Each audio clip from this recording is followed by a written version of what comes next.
آقا نامدار صلی اللہ علیہ وسلم آپ نے فرمایا کہ دنیا کے اندر علماء مصابیح الارض و خلفاء الانبیاء، فرمایا یہ دنیا کا چراغ ہے،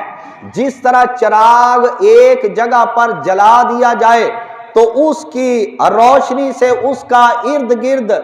روشن ہو جاتا ہے، منور ہو جاتا ہے، اجالا ہو جاتا ہے،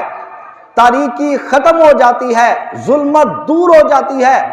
اور سب کچھ نظر آنے لگتا ہے، یہ چیز نفع دے گی، یہ نقصان دینے والی ہے، یہ فائدہ دینے والی ہے، یہ فائدہ ختم کرنے والی ہے۔ تو اس کا مطلب ہے کہ دنیا کے اندر اگر فائدے کی بات ملے گی تو علماء سے ملے گی، دنیا کا فائدہ علماء کی بارگاہ سے معلوم ہوگا، آخرت کا فائدہ علماء کے دربار سے معلوم ہوگا، اور دنیا میں کس چیز کام کے کرنے سے نقصان ہوگا اور کچھ کیا کرنے سے آخرت کا نقصان ہوگا، یہ بھی علماء کے دروازے سے پتہ چلے گا۔